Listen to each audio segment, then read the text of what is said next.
A graça e a paz do Senhor a todos, o Bíblia, Livros e Café, hoje, 5 de dezembro, apresenta o nono vídeo das meditações de Santo Tomás de Aquino para o ano litúrgico. 5 de dezembro, da encarnação admirável do Filho de Deus.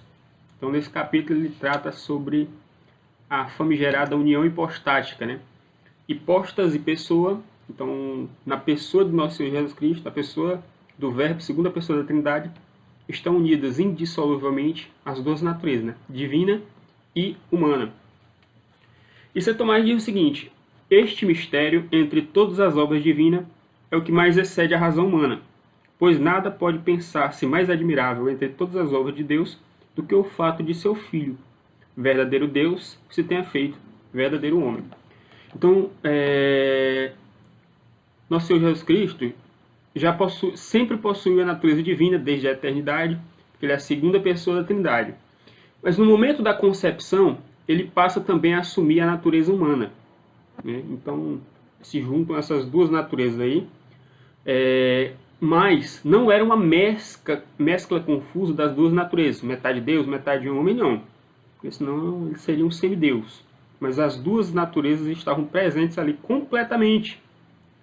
Ele era verdadeiro Deus, Deus 100%, completamente Deus, e era verdadeiramente homem, né?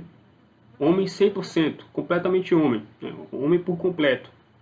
E essas duas naturezas estavam unidas na pessoa de Cristo, né? Segunda pessoa da Trindade, o Verbo divino.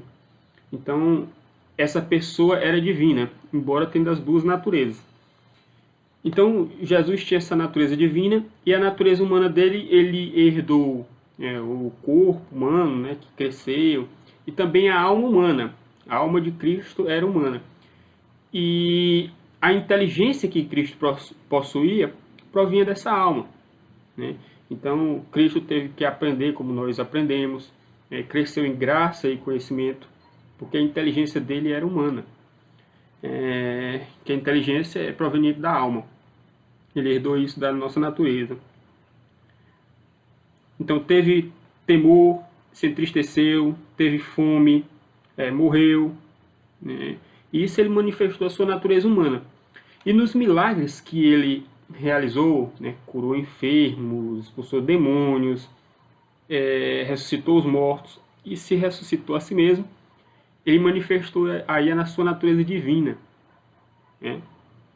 Então, embora outros apóstolos e santos também tenham feito a mesma coisa, mas eles não fizeram por si mesmos. Eles fizeram por intermédio de Deus. Mas Jesus não, ele fez por si mesmo, manifestando a sua natureza divina. Ele diz: entre todas as criaturas, nada há tão semelhante a esta união da natureza divina e humana na encarnação do que a união da alma e do corpo.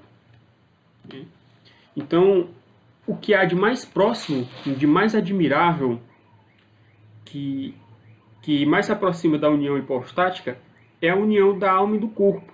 Então, como é que pode? Nós aqui, seres humanos, temos um corpo que a gente vê e uma alma que a gente não vê. Uma coisa material e uma coisa imaterial. Então, como é que pode se juntar essas duas coisas? Então, é um negócio de encafifar a mente da gente, né? Tanto é que tiveram alguns absurdos na filosofia, como por exemplo esse cara aqui, René Descartes, Discurso do Método e Meditações Metafísicas. Esse livro é uma porcaria. Esses dois livros são uma porcaria, em que ele faz a distinção entre res cogitans, coisa pensante, e resistência, coisa extensa, e faz uma confusão de essa bifurcação cartesiana que separa a alma do corpo, e separa e não consegue mais juntar. E culminou aqui no kantismo, em que ele coloca um abismo entre o sujeito e o objeto.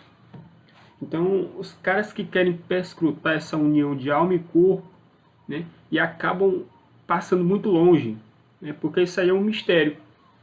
E também é mistério a união entre o divino e o humano, né? E a gente tem que ter muito cuidado, né, em analisar essas coisas e não cair em certas heresias, né, como mostra lá o catecismo do número 464 a 469. Né? Foram vários tipos de heresia. O docetismo gnóstico, que negava a humanidade de Cristo. Né? Então teve heresias que negavam a humanidade de Cristo, que Cristo era verdadeiramente Deus e não era homem. Né? Apenas um corpo como se fosse uma figura. Né? E isso não é verdade. Porque se Cristo não fosse verdadeiramente homem, não tivesse padecido como homem, a nossa natureza humana não poderia ser restaurada. Né? E Paulo de Samosata, né, dizia que Cristo não era filho da natureza divina. Né? Cristo não era consubstancial ao Pai, mas Cristo era um filho adotado. Né? Isso não é verdade. Adotados somos nós, que somos pessoas humanas. Cristo não. Cristo, ele é filho de Deus por natureza, porque ele é uma pessoa divina, a segunda pessoa da Trindade. Teve o arianismo, né, que negava a divindade tanto de Jesus quanto do Espírito Santo. Então, o arianismo também foi combatido. Ario pegou até um tapa de São Nicolau, porque ele aprendeu que é bom para tosse, né? Então, o arianismo, que é algo que a gente vê ressurgir aí nas Testemunhas de Jeová, né?